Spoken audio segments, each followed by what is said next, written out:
July 1 മുതൽ 30-ാം തീയതി വരെ സെൻസസിനായി എന്യൂമറേറ്റർമാർ വീടുകളിലെത്തുകയാണ്.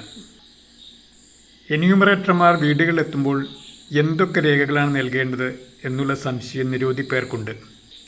അത് ദൂരീകരിക്കുന്നതിനാണ് ഈ വീഡിയോ. സെൻസസ് 2 ഘട്ടമായിട്ടാണ് നടക്കുന്നത്. അതിൽ ആദ്യ ഘട്ടമാണ് ജൂലൈ മാസത്തിൽ നടക്കുന്നത്. രണ്ടാം ഘട്ടം 2027 ഫെബ്രുവരിയിലാണ്.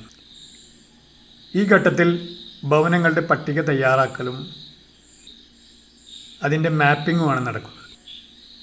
എന്യൂമറേറ്റർമാർക്ക് നൽകേണ്ട ആദ്യ കാര്യം എന്ന് പറയുന്നത് വീട്ടു നമ്പറാണ്. കെട്ടിട നമ്പർ പഞ്ചായത്തിൽ നിന്നോ മുനിസിപ്പാലിറ്റിയിൽ നിന്നോ കോർപ്പറേഷനിൽ നിന്നോ നൽകിയിട്ടൊരു നമ്പർ. 2013 ശേഷം പുതിയ കെട്ടിട നമ്പർ നൽകിയിട്ടില്ല. ഇപ്പോഴും പഴയ കെട്ടിട നമ്പർ തന്നെയാണ് ഉള്ളത്. പല പുതിയ വീടുകൾക്കും കെട്ടിട നമ്പർ ഉണ്ടായിരിക്കില്ല. അങ്ങനെയുള്ളവർക്ക് റേഷൻ കാർഡിൽ നിന്നോ ഈ വർഷം അടച്ച പഞ്ചായത്തിൽ അടച്ച കരമടച്ച രസീതിൽ നിന്നോ ഹരിതകർമ്മസേനയുടെ കാർഡിൽ നിന്നോ നമുക്ക് വീട്ടു നമ്പർ കണ്ടെത്താം.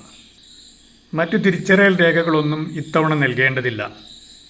സെൽഫ് എന്യൂമറേഷൻ നൽകിയവർ ആ സെൽഫ് എന്യൂമറേഷൻ നമ്പർ എന്യൂമറേറ്റർ നൽകിയാൽ മറ്റുള്ള ചോദ്യങ്ങളിൽ നിന്ന് ഒഴിവാകാം.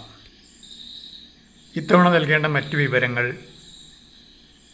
വീടിൻ്റെ വിവരങ്ങൾ, തറ, ചുമര്, സീലിംഗ് എന്നിവയുടെ വസ്തുക്കൾ, പ്രധാനമായും നാം കഴിക്കുന്ന ധാന്യങ്ങൾ, കുടുംബനാഥനെക്കുറിച്ചുള്ള അടിസ്ഥാന വിവരങ്ങൾ, കുടുംബാംഗങ്ങളുടെ എണ്ണം, കുടുംബനാഥൻ്റെ പേര്, ലിംഗഭേദം, ജാതി SC/ST അല്ലെങ്കിൽ മറ്റുള്ളവർ, വീടിൻ്റെ ഉടമസ്ഥ അവകാശം, വാടകയാണോ സ്വന്തമാണോ, മുറികളുടെ എണ്ണം, വീട്ടിൽ താമസിക്കുന്ന ദമ്പതികളുടെ എണ്ണം, കപ്പിൾസ് എത്ര പേരുണ്ട്, അതുപോലെ അടിസ്ഥാന സൗകര്യങ്ങളായ കുടിവെള്ളത്തിൻ്റെ ഉറവിടം, കിണറിൽ നിന്നാണോ പൈപ്പിൽ നിന്നാണോ, കുടിവെള്ള ലഭ്യത, വൈദ്യുതി ആശ്രയിച്ചിട്ടാണോ വെളിച്ചത്തിൻ്റെ ഉറവിടം അതോ സോളാറാണോ, ശൗചാലയ സൗകര്യങ്ങൾ, ശൗചാലയത്തിൻ്റെ തരം, മലിനജല നിർഗമന സംവിധാനം, കുളിമുറി സൗകര്യമുണ്ടോ, LPG കണക്ഷൻ ഉണ്ടോ, പാചകത്തിനായി ഏതാണ് പ്രധാനമായി ഇന്ധനം ഉപയോഗിക്കുന്നത്, അതുപോലെ നമുക്ക് വീട്ടിൽ റേഡിയോ, ട്രാൻസിസ്റ്റർ, ടെലിവിഷൻ, ഇൻ്റർനെറ്റ് സൗകര്യം, മൊബൈൽ ഫോൺ, ലാൻഡ് ഫോൺ, ഇരുചക്ര വാഹനം, 4 ചക്ര വാഹനം.